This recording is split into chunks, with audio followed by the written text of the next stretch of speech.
Durban-based journalist Glynis Horning and her husband Chris woke up one Sunday morning to a horrific and devastating discovery that their 25-year-old son Spencer had died in his bed.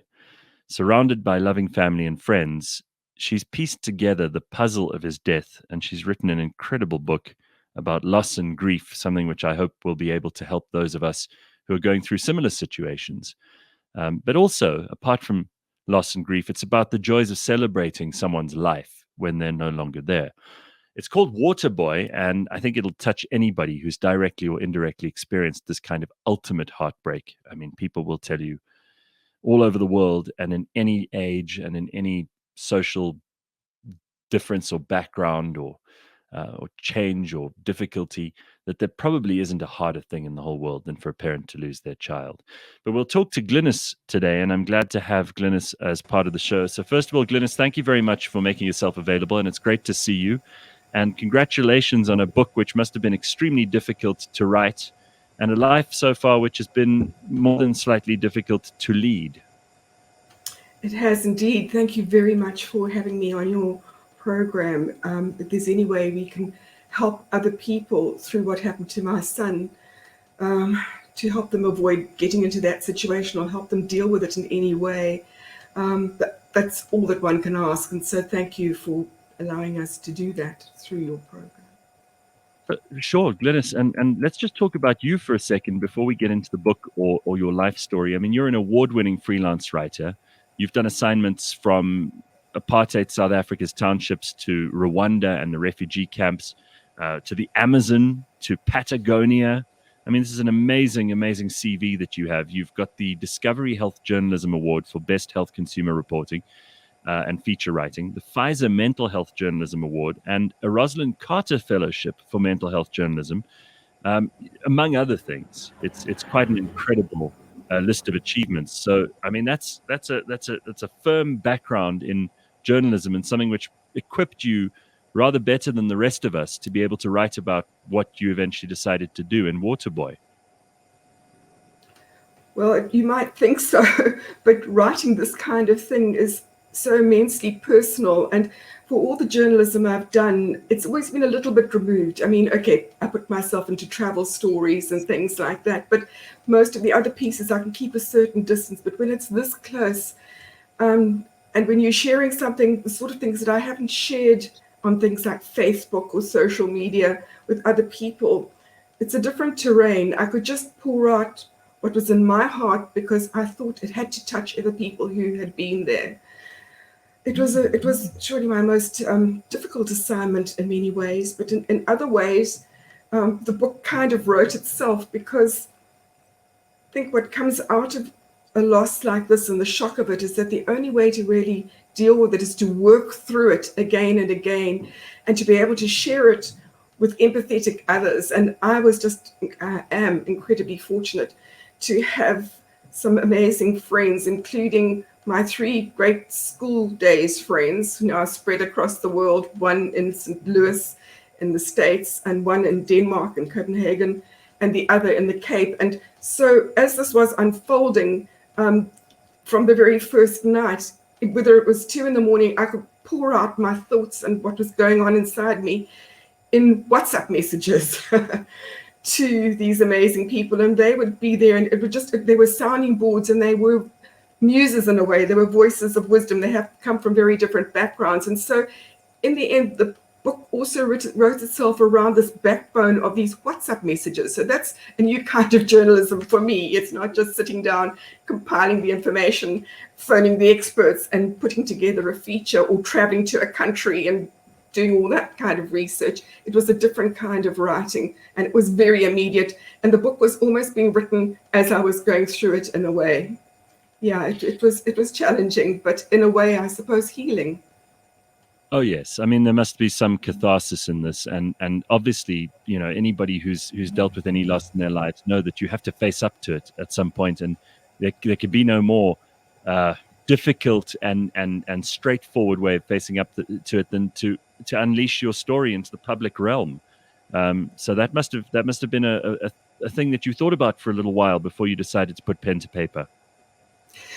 I didn't think about the writing of it. It was the putting it into the public realm, because initially it was just going to be my record, like a diary. And then it kind of evolved from that. And then it grew to something else. And then I started to think maybe it could help others. And when I then decided to put it into a book form, which I was going to maybe bring out for myself and for the Trinity, as I called my three friends, and a few other friends and close family, it kind of grew beyond that. And then it got its own wings, as it were. And it became a book. And it was that decision to put it out into the public realm to open myself up. But I think that was very important, because something has to be done, I think, about the stigma that still surrounds it. I mean, the S word, people still battle to say suicide. It's kind of one of the last taboos. And I remember even I initially going out into the world, people would hear we'd lost a son, and they'd come up to me and say, "Oh, we're so sorry. What happened?" And initially I discovered all I had to say was one word: depression. And people knew what had happened. But in a way, I was hedging my bets, because I wasn't using the actual word which so many people had to live with, which was suicide, which is the end result very often of very severe depression. And that was my son's problem. He had three problems. He had major depression. He suffered from general anxiety disorder. And he also had an inherited genetic blood condition called thalassemia minor. It's not thal major, which is one that needs infusions regularly, etc. But thal minor means you've got slightly misshapen red blood cells, so they don't hold enough oxygen. So you're constantly a little bit tired, fatigued, lethargic. Your energy levels are low. So that, coupled with anxiety and depression, was a triple whammy for our boy, who was a big, strapping, 6 foot tall, mountain climbing, swimming, fit, wonderful young man.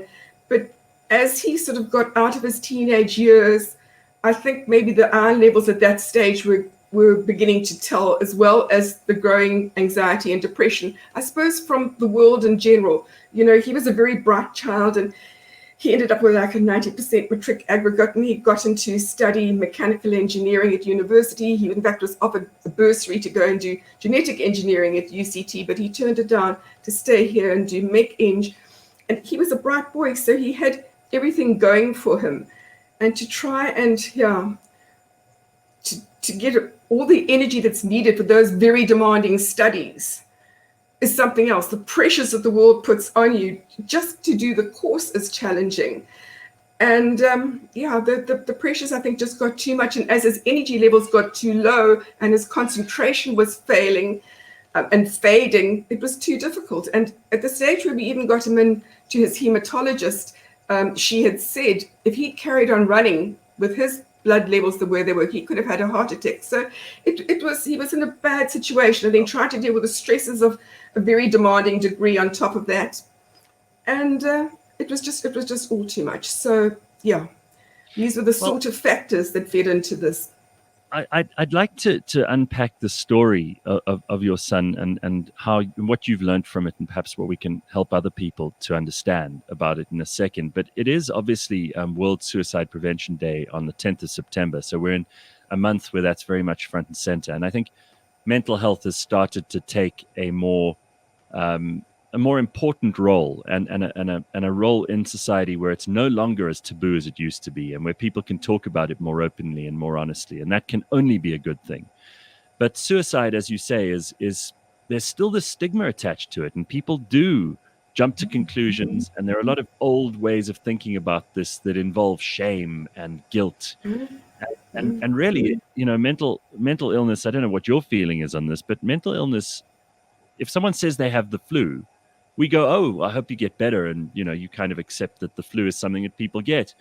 But if someone admits that they have a general anxiety disorder, or that they're bipolar, or that they have a clinical condition, something that has been diagnosed properly as a mental health issue, people almost get out of their way and think, "Oh, there's one for the lunatic asylum." Do you find that attitudes have changed? I mean, during your lifetime, you must be able to tell that there's an enormous amount of change. And then with your experience, people perhaps open up to you more than ordinary people. Absolutely. I mean, I know just among my son's young friends, the acceptance and the openness to this, and the number of them who came to me and themselves have spoken about dealing with the same kind of things, with depression, with suicidality. And it's out there. It's so much bigger now. It really is, which is really makes things a lot more helpful. But the suicide part of it, particularly, is when people reach that stage, it becomes very difficult. People are still embarrassed to express that. It seems to be, I suppose, sort of the ultimate horror. And there's also, I think, in certain cultures and certain religions, a stigma around it. And what really brought it home to me, Gareth, was, you know, the 9/11 anniversary this last weekend. And I don't know about you, but my abiding image, the most iconic image of the World Trade Center, that terrible catastrophe where those 3,000 people died, was that image called the falling man, of a man who obviously didn't have the choice. There was this inferno blazing behind him, so he chose to jump. And then a friend forwarded me a piece. Apparently the photographer or whoever had traced the family of that man, and when they broached them about it, the family didn't want to know. They said, no, that couldn't have been our relative because he would not commit suicide. I mean, even if there's blaze behind you, the idea that he chose, I don't know, to take your own life rather than be burnt, I don't understand it. But that to me brought home the huge stigma around this and why people really battle to talk about it. What when you look back on this, and again, without guilt or shame on your part, because that can be as terrible as it is for the person who ultimately decides to take their own life. In fact, it could even be worse because you're left trying to answer questions that you don't have answers to, and you'll never get those answers. When you look back on it, do you feel that there are things that we as society can do to help these people more? People like your son they look armed with all the things they need in order to have a successful and happy life. And perhaps, you know, some of us are less well armed. Some of us might have physical conditions. We may have brain chemistry issues that are complex and difficult to you know, explain in any serious or sensible way because we know so little about how the brain works. But are there things that you see in your own story that you think, well, perhaps people could do this and people could do that because if we might have been able to make a difference? You know, it's a very difficult one because we thought we had covered all our options. I mean, we realized quite a few years before this that he had this, you know, terrible anxiety and depression. And so we, of course, had him in to get help. And he was with a psychiatrist and with a psychologist, and he was seeing them. So we kind of thought that we had covered the bases, as it were, but nothing quite prepares you. And I've had to look at this very carefully because what had happened also the last year, he decided he wanted to wean himself off his medicines. On them, he was more relaxed, better able to cope, but almost too relaxed because he was on the meds for the anxiety as well as for the depression. And then he would have to take something else to gear him up so he could finish a paper or do his exams. And it became a medication roller coaster. And although our boy was plodding along, kind of hanging in there, he was a slightly blurred, slightly bloated. He was picking up a bit of weight version of himself. He was not our boy. I would look into his eyes and he was there, but he wasn't Spencer. So he wanted to come off those meds. And also he had this idea of maybe going to teach English as a foreign language. And looking online, it became apparent that quite a few of the places he had applied to, there was a mention of, have you ever taken any medication or ever been treated for a mental health problem? And so it all came together and he wanted to come off. And he asked a psychiatrist and she said, okay, he seemed okay because my son always seemed okay. He was calm and quiet and bright. And so he weaned himself off them carefully under her supervision. But, you know, looking back when you say, were there things? It's only after this happened that I went into that and researched some more. And I mentioned it in the book, there's Robert Sapolsky, who's an amazing psychologist in the States, Stanford. And he is quoted as saying, you know, for all the side effects and the problems with medications, antidepressants and all that, there's still nothing more dangerous than unmedicated depression. And I kind of wished in a way that maybe the psychiatrists or people had warned us, this is an extremely dangerous period. You've really, really got to be on the qui-vive and watch for any minor sign that there's a problem. Because later on, there were I think 2 occasions. Once my son used to fetch me from work. I do editing shifts during the day and the afternoons and evening, and I write stories, my speeches in the morning. And for my editing shifts, my son would fetch me in the car because he needed the car. He was teaching master maths while he was studying. And the one day I remember driving back, and there was a tear trickling down his cheeks. I knew there was something not so good. I said, "Are you okay?" "No, I'm fine." And then a few weeks before he left forever, I found him in tears, and I said, "What is it, my boy? Please, don't you want to go back on these meds?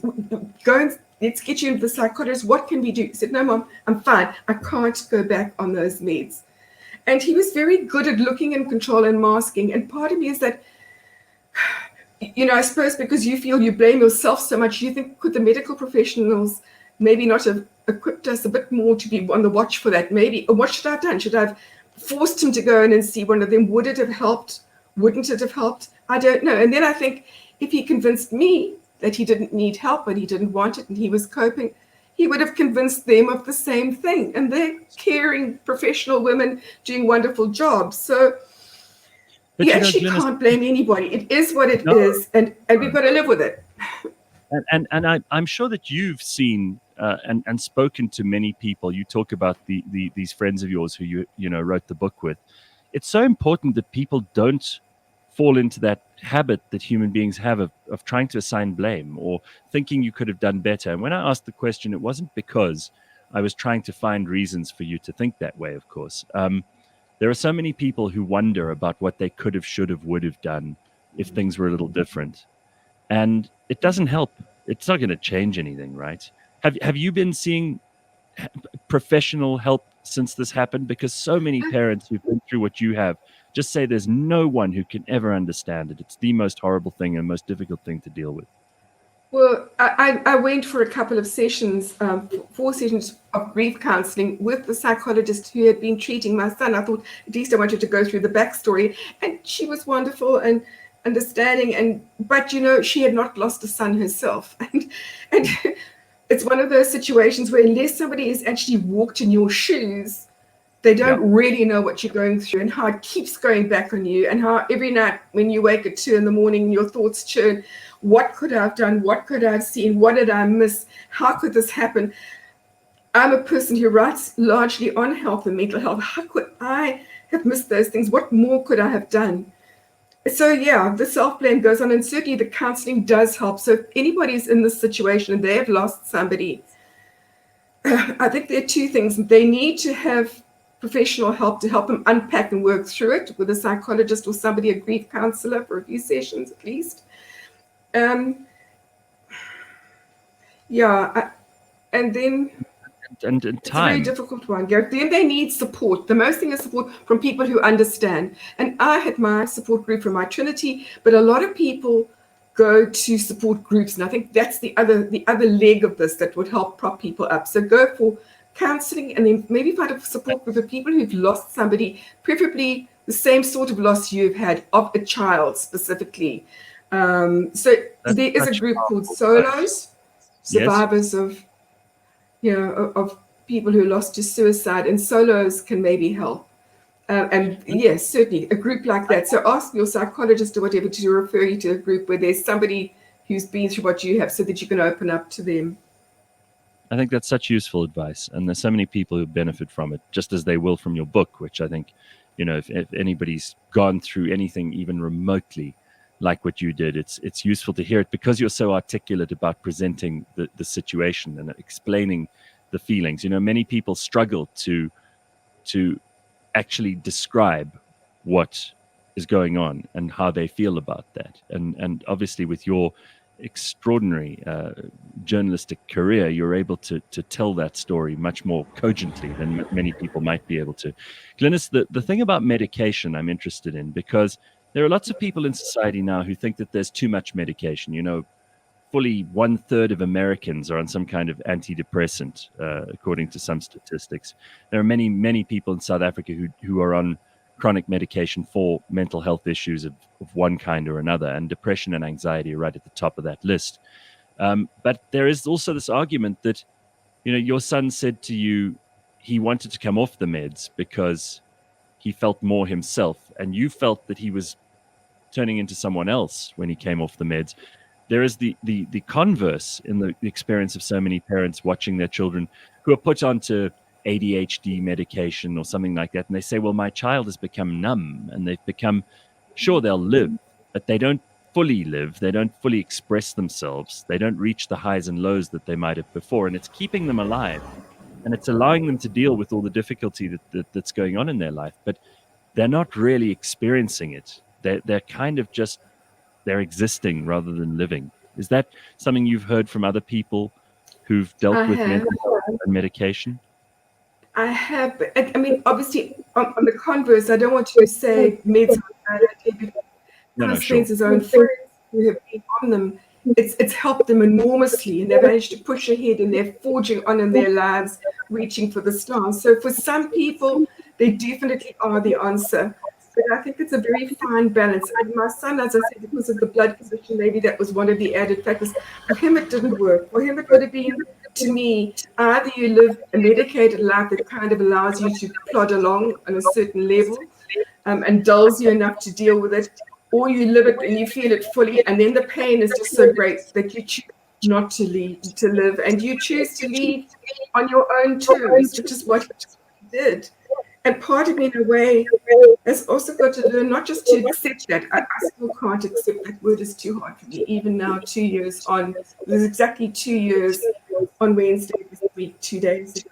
I still can't accept that, but to acknowledge that it happened, I also need to kind of respect it in a way that if that was his only option, he just did it in such a considerate, kind, amazing way to make it as unmessy and as peaceful as he could for us left behind, to help us reconcile his idea that, he left a note, and the final line of that is, I am at peace. And he tried to help us to cling on to that. And that is something that we strive to do, but it's really, really difficult. It really is, yeah.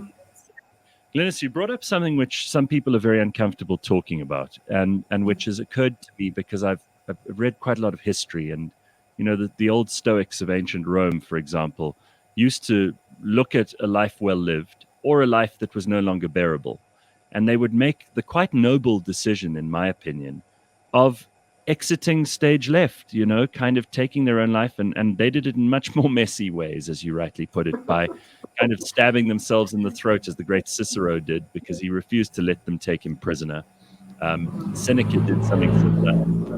There was the great Cato, who did this in the deserts of North Africa, and they actually removed all the knives from him from that dinner, the last dinner he went to, and he asked for a knife because he said his bread was stubborn, and then went off into the desert and did the deed.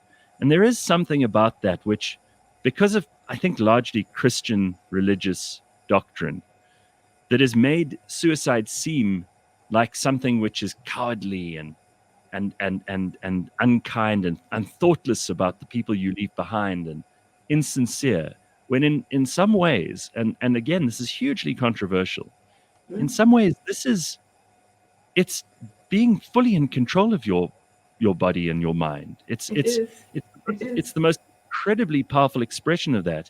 And while none of us want to lose anyone to suicide, and wherever it can be prevented, I want to be clear, we should do our best to prevent it. There is something so divinely autonomous about that decision that you kind of have to respect it. And if your son, if he left you a note and he did this on his own terms, there's no, you have to respect it, right? You have to. I mean, in a way, I think back, he was a boy, he grew up watching anime and, reading fantasy as well. And part of me almost thinks back to seppuku again, the sort of Japanese tradition of, when it comes to the stage, you fall on your knife. I mean, it's that kind of thing. And I think when you finally made up your mind, if for you it's really not your way, and you cannot see any other option, and you've tried everything, I think it still takes enormous courage. I just, all our instincts in life are to hang on to life, whether we see a snake in the grass next to us, or we stand near a big drop next to us, we back away. Bungee jumping becomes a thrill sport because you're playing at it. So anything that sort of threatens life has got to be the most terrifying thing. I mean, all your instincts should be pushing against it. So to actually choose to move towards it, it takes huge courage, and it also maybe reflects, I think, just the enormous pain, because the alternative is that bad. I mean, if living is that bad that you'd rather face death, it's not really a choice. In a way, it almost chooses you, I think, in a case like that. But So the obviously, I would, just the hard part, devastation that it leaves afterwards. yes. I know my son would have understood that we would have been terribly sad. And in fact, when I found him in tears that day, he was saying to me over and over again, "Mom, I'm sorry. I'm so, so sorry." And I didn't know. I thought, why are you sorry? Are you sorry? Because I know he was applying for jobs because, because you're a bit down, and it's taken me longer to get my degree, because at one stage I had to drop out for a while, and I taught master maths because I was on medication. It was that, but in fact, looking back through the timeline, he was so sorry because I reckon that was the time he'd already written the note. So this was well premeditated, and it's totally heartbreaking. So yeah, there was his choice. He obviously had to wrestle with this, and I also think he would have known, obviously, that I would have been devastated, because I said to him, "If anything happens to you, it will kill me." So then you look at this whole thing and you think, how could he still have done it? And those are the questions you wrestle with. And then you realize he had no choice, because such was the pain he was in. I don't think any of us, I didn't realize, as a journalist who wrote about it, realize the actual pain of very severe depression, really severe depression. And I know in the book, I think my friend in America messages me that, I think it was Levi Strauss, somebody was in Auschwitz and he survived that, but he could not survive depression. So I think we need to understand we're dealing with something really, really hectic. And when people make this decision, if they absolutely have to, and they do it like this, I don't know, I have to learn to just, to acknowledge it, and I need to respect my boy and say, this is what it is. Have to live with it, Gareth. I have to. You're doing a fine job of that. And your book hopefully will help other people to do as good a job as is possible for them. Glynis, how are the rest of the family coping with this? You have another son.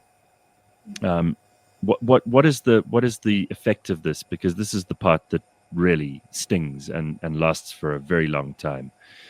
How are you all coping? Difficult. I mean, my husband is also not well. I reveal at the start of the epilogue that, in fact, during this process, I noticed him getting slower and more bent, and I thought this is more than just grief. And it turns out that he's got Parkinson's. So it's not easy for him, but he's amazing. He never complains. He puts a smile on his face. He does the way he lives, the way we should all be living. He lives in these little things. He lives from, I'm going to get up now, I'm going to make you some coffee and some breakfast. We're going to be fine. I'm going to feed the dogs. I'm going to do the shopping. He's the house husband. He's retired. He is at home. So he is amazing, and he never complains about his condition or about anything else. But obviously it's a terrible blow, because he was close to the boys, so close to the boy. And his brother has been amazing. He's got his younger brother, who is also studying at varsity, also engineering, also incredibly bright and he's just been so strong, and he's so insightful. In the book itself, I reveal his take on things. He leaves me some amazing messages, and he talks to me in an amazing way. And his insights and his stability have helped to hold me together and all of us together. He's been extraordinary, but I understand the terrible pressure that it puts on everybody, the unhidden stuff, or the unexposed stuff, the hidden stuff. As also my friend Jill, who's in America, of the Trinity, is at this moment just gone from St. Louis to New York for a few days. And she, this morning, messaged me the front cover of the latest People magazine. It's for the September 27th issue. And it's on suicide, because it's Anderson Cooper, the CNN anchor, Cooper Yes. Anderson. Mm-hmm. And it's all about how he is the son of Gloria Vanderbilt, Right. extraordinary American socialite from a hugely wealthy family. And he apparently, in this, I haven't read the article, explains the pressures the family are under and how he's had to cope with his brother's suicide. So through things like that, you realize brothers have this. If you lose a brother to suicide or any family member, it's huge. David Bowie. I don't know if you know that he had an older brother, 10 years older than him, who he absolutely adored, and they were very close. And later on, he started to have mental issues. He was schizophrenic. He ended up in an institution. He tried to jump, didn't work out. He'd occasionally escape and go walkabout. My son went walkabout once. You'll read about that in the book. And in the end, he either lay down or was pushed, or jumped, not was pushed, but he either fell or he lay down in front of a train and he committed suicide. There's the words, committed suicide. Very un-PC, because these days we are all trying to not use the word commit because it sounds as though you commit murder, you commit adultery. But to me, you also commit seppuku. So, but he died by suicide. You also commit yourself to marriage, and you also commit yourself to goals. And we tend to get so wrapped up in language. We're always trying to find new words to make things euphemistic and acceptable in society. And really, it is what it is. I'm so moved by your story about your younger son and the way he's coping with this, because that's really where strength of character is forged, if nowhere else. And I'm curious about what it is, because I can see that you're still quite fragile, and with every reason in the world. I mean, it's not something that you should at all be ashamed of. And you speak about your son being so strong. How do you keep going on a daily basis? I mean, what do you wake up thinking and striving for? Because you could quite easily do what so many people who've been in the situation you're in have done, and just give up and kind of just fade away. And you're not doing that. You're writing a book. You're engaged in conversation with these friends of yours. You're looking out for your other son. You're caring for your husband too. You're making things happen, Glynis. This is an incredible thing to see. And for those of us on the outside who can never feel what you feel, it's still tremendously inspiring to see you making your way. Oh, Gareth, when one tries, I wake up each day and say, one day, I'm just going to get through this day. And something which one of my friends, who also made an attempt to kill herself after her partner died of cancer, had said to me right at the beginning, baby steps. So it's baby steps. You just get through this day and that will be okay. And little things, it's almost like the rituals that help you. That first week, Gareth, Chris and I have always been swimmers, my husband. So we get up early, and right from that very first week, we did the same thing. We get up at dawn, we get dressed, get in the car, drive to the swimming pool and put in our 40 lengths. And just swimming, just doing something, it's meditative and it just anchors you and it grounds you for the day. So it's little things. I think any kind of exercise, if they're into gymming or gardening or running or walking, you need to do that. It just grounds you in the present and it gets your endorphins flowing to a degree. It helps a bit.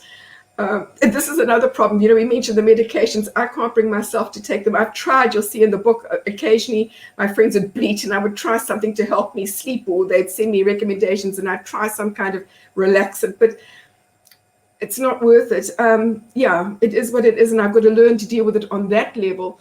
And so, we try and eat healthily. We do what we need to do, and we keep reaching out to people, and we keep, thank God, being fed support from our friends. So, each day must live on its own basis, Gareth, and just make the most of it. I certainly wouldn't try to direct you there, but you kind of hinted at what I was hoping you would, which is a sense of purpose. And even if your purpose is in little rituals, even if it's in major responsibilities, you eat the elephant one bite at a time, right? Yeah. And the people I've spoken to, again, by no means is this generalized advice because, well, it is generalized advice. It's not specific advice because every person's experience of what you've gone through is so different. And that, thankfully, Sure. thank God, many of us will never have to experience what you have. But the overwhelming and abiding thing that they say is that you can't really say anything to make them feel better. There's nothing that anyone can, no magic words can be uttered that will suddenly make it go away.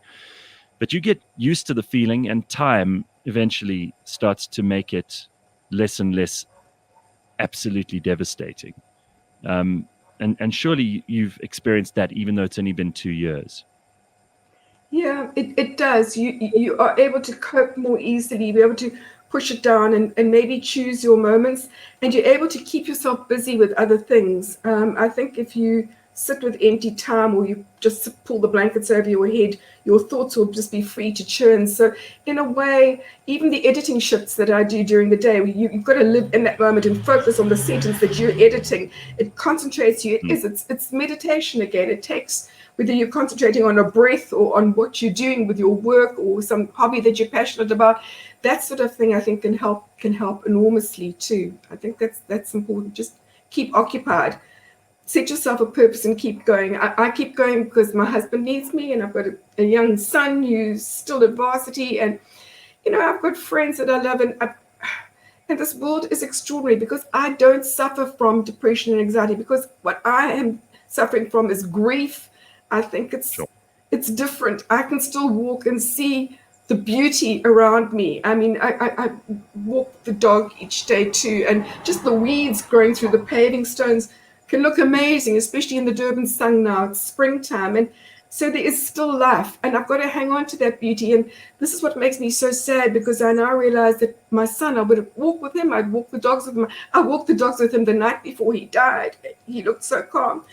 And I think that when you're that depressed, you reach the stage where you don't see that beauty, or in a way, it seems so indifferent to you that it almost hurts you.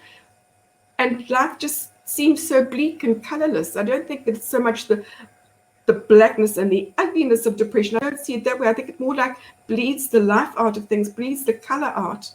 And yeah, that's sobering. So I don't have that, thank goodness. And that, so I hold on to the beauties around me, the little things, those weedy dandelion flowers growing in the pavement. They're beautiful. They really are, Gareth.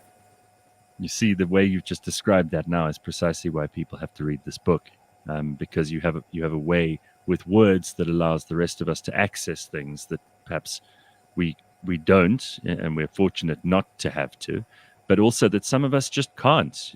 People you have to have a little bit of experience in this stuff to be able to have empathy.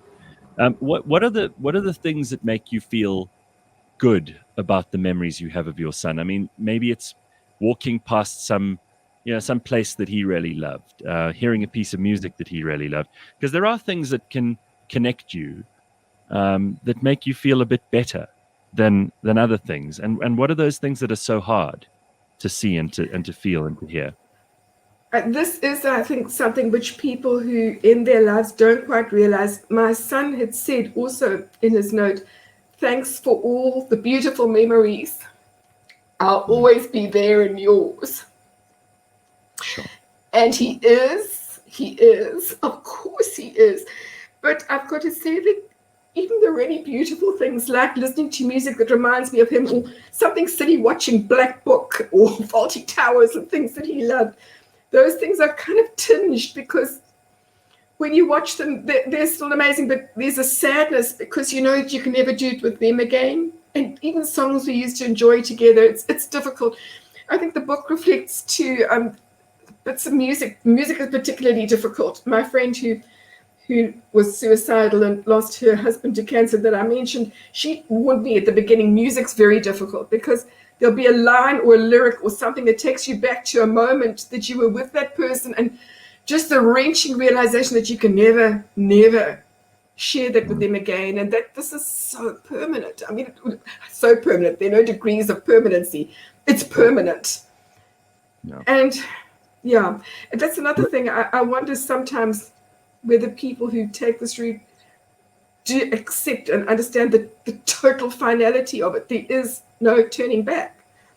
Yeah, so it's difficult. Anyway, you were asking me about memories, things that make me feel good though. The thing I was dreading doing, my son was, he was conceived in the mountains. He was called Figanemvula as his praise name by the old broom seller who arrived and had tea with my mom every day and used to sit under the trees because the day he was born it was raining. So he was Figanemvula, he who brings the rain.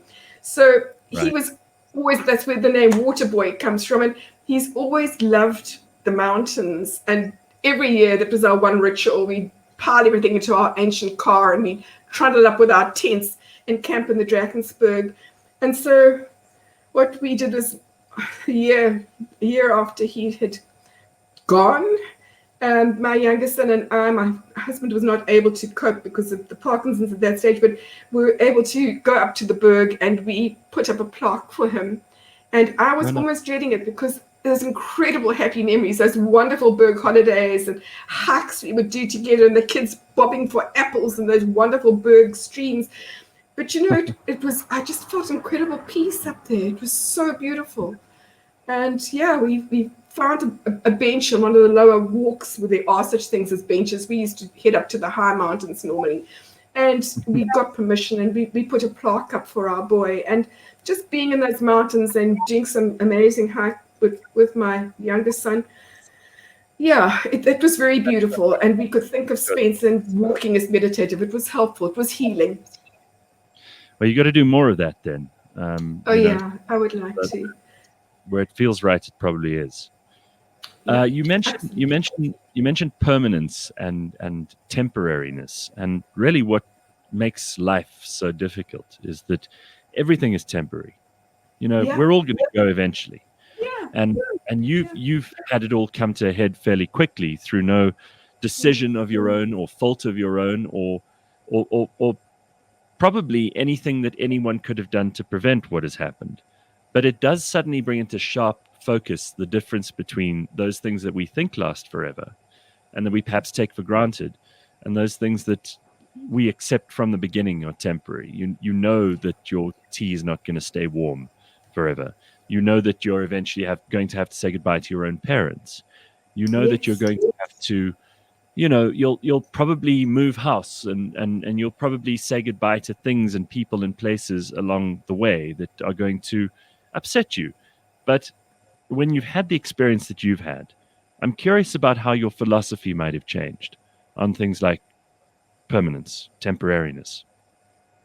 It's very difficult, yeah. Well, you realize that forever is forever, and you also look at your own mortality and the people around you, and you get these very sobering thoughts, and one doesn't want to dwell on them too much because I don't want to bring people down. There's enough grounds for depression, but you know, the realization, which I think my boy had, because he also read in the things that he said and did, the realization that looking around you right now, in 150 years, none of the people, maybe none of the animals, none of the dogs, none of the cats that we see here will be around anymore.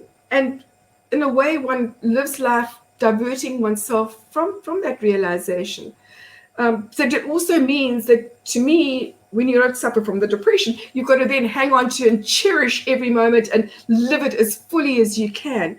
And I think that's what I've also done in Waterboy, what I've tried to bring in. It's 1 year in our lives. It's from the morning that we discovered my son until exactly a year later. But in that period, it was already 4th year. My life's been pretty easy and relaxed. We've never had any big major crises.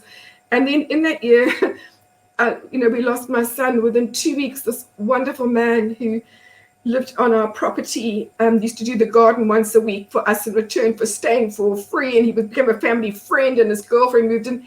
He had also died. And then within a bit longer, there were other deaths, including a grandmother. And looking at the difference in those deaths, the one was a man who had been physically ill for a long time, and he'd been living on borrowed time, and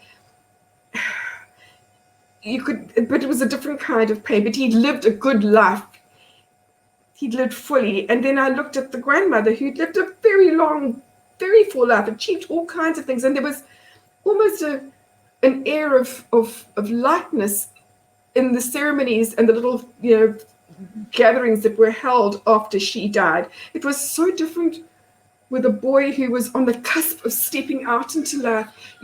He'd been done all his studies, he just graduated, he just lined up his very first job. He was going to start the next day, his first full-time job. I mean, he'd been teaching part-time when he was studying. And for somebody, and he had so much potential. He was so bright, and to me, he had so much to offer the world. He was so kind and so sensitive and so warm, and all the qualities one would hope to keep in the world. But they were qualities he was just maybe not for this world. I don't know. But yeah, you realize it's a very different kind of loss, and permanence, temporary things. I don't mean to put words in your mouth, but it does sound like you're saying what I think we're all thinking, which is that some deaths are easier to deal with and to bear than others. Yes. And not all deaths are equal. No, they're not. And I think that's true. We all know, we feel it deep inside, right? I mean, we know when someone's had a good, full life and they come to the end of it. You kind of you're at peace with that, and it's almost inevitable because that's the natural way. And the other thing I was thinking of when you were saying that is you talk about in 100 years or 200 years. I mean, in 1,000 years, nobody will even know that you and I existed in the first place. There may be someone digs up something on the internet one day. Hopefully that's still going. But otherwise, there's a very, very high likelihood that no one, I mean, they say even, a grave is visited by maybe maximum of 2 generations after that person's death. Mm-hmm. So ultimately, we all become like these the disembodied memories. And your memories of him are obviously very painful at the moment, but you must have many more good ones. And the special time, 25 years is as little as that, and it seems like you've been cheated. But 25 years is a good time to spend with someone. And it is. And we did have amazing memories. Yeah. And he knew he was loved. And totally.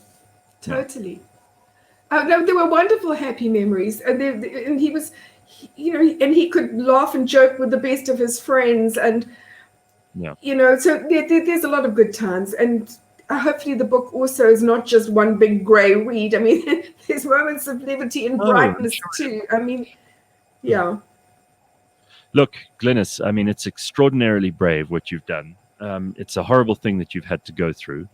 I think anyone who wants to understand and access the kind of experience you've had, because it will only help us to understand, and perhaps even to help others to understand, if you pass it along. This is a brave thing to do. It's also a very cathartic and necessary experience for you. But as I said earlier, your ability to explain these things because of what you do for a living is really paramount here, and will allow so many other people into that world. And most of us I say most because there's probably a smattering of people somewhere who don't ever have to deal with any mental illness or depression. And bully for them. I mean, I wish them well. But for most of us, we'll meet someone, we'll know someone, we'll fall in love with someone. We'll have to say goodbye to someone who suffers from depression and all the other, perhaps better or worse, conditions that afflict the mind. And to have done this is a service to humanity of some kind. And I'm very grateful that you've managed to join us today to talk about it. Well done. Thank you so much, Gareth, and thanks for putting this out there and just getting the conversation going, and hopefully encouraging people who need it to reach out for help, and hopefully helping those who are able to help, who see what they think is depression, just a friend who's looking down for a day, or somebody getting a bit tearful, or somebody not coping or being a little bit irritable, or that they will reach out to that person and say, hey, what's bugging you? Let's chat, let's get together. If it can work that way, brilliantly. Well, your book is called Waterboy, Making Sense of My Son's Suicide by Glynis Horning. It is a great pleasure to have you on the show, and I wish you all the best with this book, and I hope we'll talk again soon. Thank you so much, Gareth. It's been great. Thank you, Glynis.